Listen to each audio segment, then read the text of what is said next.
Charlie Kirk, a bright, young, articulate advocate for moderate conservatism, was killed on September 10th. I'm mad about it, and I'm not the only one.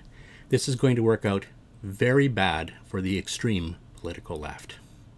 Following along on Twitter, I don't think I've ever seen conservatives so mad. Some people got worked up when Trump was shot, but nothing like what we're seeing now. Why is that? Frankly, Trump is bombastic, over the top, extreme, and he's easy to be embarrassed by. But Charlie Kirk was someone who was easy to like. He was young and likable and a family man. And if people disagreed with him, at least he was an advocate for respectful dialogue. But none of that matters to the extreme left. Charlie said things they disagreed with, and so they're happy he's dead, but maybe the word happy isn't strong enough. They are gleeful, they are delighted, and even triumphant. But we shouldn't be shocked. This is just the natural outcome of a viewpoint that has been growing over the years. It started with the left getting more and more extreme. Rather than fighting a battle of ideas, the left responded with their 2 minutes of hate. Now it became personal. Instead of conservatives being wrong, conservatives were branded as evil. And then we saw the rise of cancel culture. The left used it to cancel those whom they disagreed with. The classic right to free speech became dangerous in the eyes of the left. Free speech was only allowed for those on the left. Those who disagreed with the left were shouted down, threatened, fired, or cowed into submission. But then cancel culture got stronger. No longer were ideas judged on their merit, but rather people were judged on the basis of whether someone on the left was offended. And it was always the left being offended. If someone on the right was offended, it didn't matter.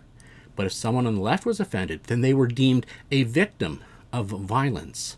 Then, after the attacks on Israel on October 7th, the left rolled out a new mantra. After many Israeli women and girls were raped by Hamas, they were treated to the expression, rape is a legitimate resistance. In other words, those women deserved to be raped. How did a social democratic movement of the left ever get to the point where they would justify rape? And the answer is one step at a time towards ever greater extremism.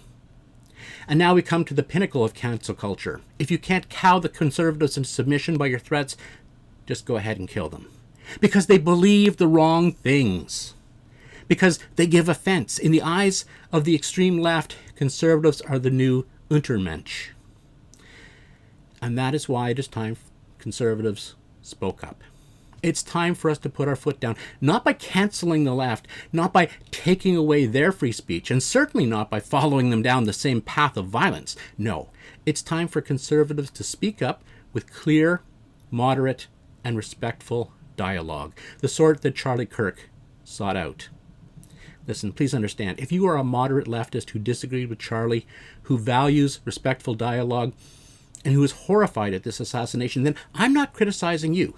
You are completely entitled to your opinion and the expression thereof. But if you are an advocate of cancel culture that's been getting more and more extreme, your time is over.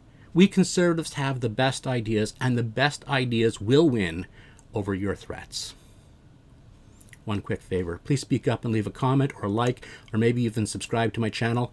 It will encourage me to continue making original content. Thank you.